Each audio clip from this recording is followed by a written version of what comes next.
Qual deve ser a frequência da capacitação dos manipuladores de alimentos do seu restaurante? Meu nome é Irene Pessoa, sou nutricionista, consultora em serviços de alimentação. Aproveita e segue o meu canal aqui do YouTube e não se esquece de seguir o meu Instagram, @irenecpessoa_nutri. E hoje a gente vai falar sobre capacitação de manipuladores de alimentos. E aí a pergunta que me vem é: qual deve ser a frequência da capacitação dos meus manipuladores de alimentos?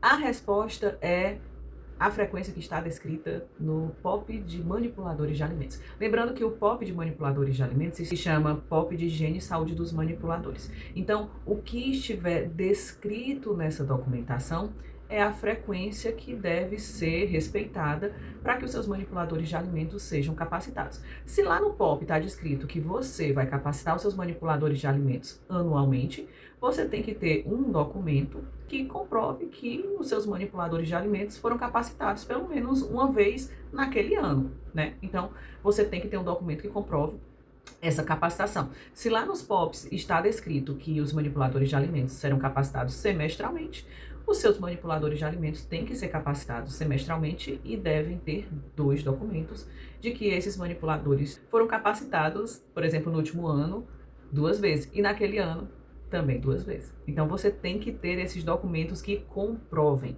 A vigilância sanitária vai até o serviço de alimentação e, obrigatoriamente, ela vai pedir o documento que comprove a capacitação dos manipuladores de alimentos em boas práticas. Qual é a frequência ideal para esses manipuladores de alimentos? Bem, eu vou te dizer que a frequência ideal vai depender da necessidade dos teus colaboradores.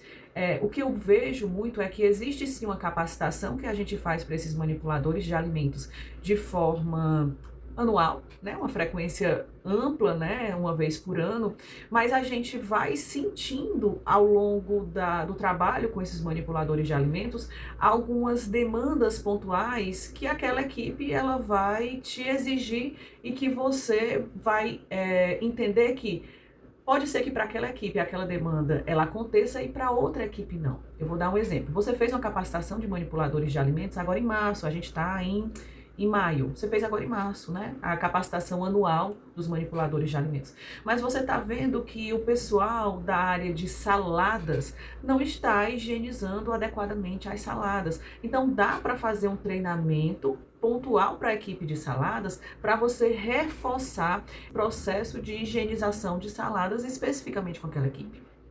E é bom você documentar que você capacitou aquela equipe em maio, né? Você fez uma capacitação à parte para aquela equipe e aí você documenta essa capacitação e aí é uma capacitação extra. Se você está num supermercado, como por exemplo, eu observei um supermercado que eu tô com a equipe, que as pessoas da área de frios não estão entendendo bem essa questão de etiquetagem dos alimentos que estão sendo abertos. Eles pensam que tem que colocar a validade que veio da indústria, quando na verdade a gente tem que colocar a validade do alimento após aberto. Então, para essa equipe de frios, nós fizemos um treinamento pontuar, um treinamento particular para essa equipe, no qual eu descrevo os assuntos que eu abordei para aquela equipe e peço para todos da equipe assinarem o documento. Então, essa equipe participou do treinamento maior, do treinamento onde eu abordo os assuntos mínimos que a lei pede? Sim, participaram.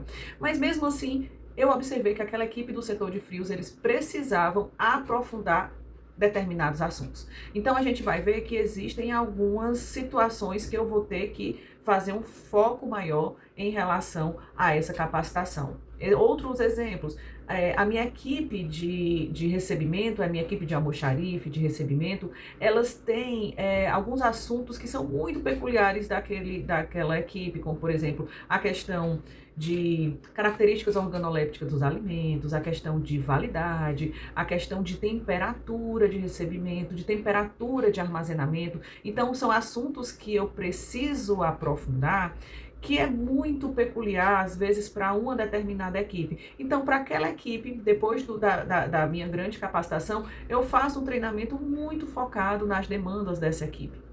Então, existe essa possibilidade. Eu já fiz capacitações específicas só para algumas questões de sushi bar, algumas capacitações específicas, por exemplo, para os meus garçons.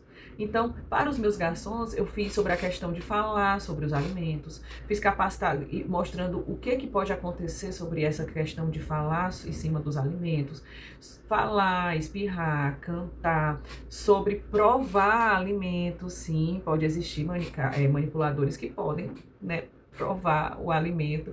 Nós temos a questão de por que eles não podem estar trabalhando doentes e também sobre a questão do uso de celular, como o celular é um equipamento contaminado, como o celular é um alimento sujo e que depois de usar o celular tem que lavar as mãos, sobre a questão da higiene e conduta pessoal após utilizar o banheiro. Então, a gente pode fazer alguns treinamentos ao longo desses meses, após o treinamento maior, né, o treinamento com todos os assuntos da RDC 216, porque existem equipes que precisam aprofundar mais outros assuntos. Lembrem-se que existem equipes com atribuições diversas e que às vezes um assunto que pode ser muito importante para uma equipe, às vezes não atende tão bem outra equipe. Claro que toda informação é importante, mas algumas equipes a gente tem que dar uma aprofundada melhor em determinados assuntos. Irene, essas pequenas capacitações que você está falando, ela precisa estar descrita nos POPs? Eu sugiro que não. Na verdade, eu sugiro que descritos em POPs, você coloque a frequência daquela capacitação maior, em que estão toda a equipe, né, em que você vai abordar os assuntos obrigatórios, os assuntos mínimos obrigatórios por lei, né, que você vai ter aquele grande documento com todos os colaboradores. Eu sugiro que você tenha apenas essa grande capacitação.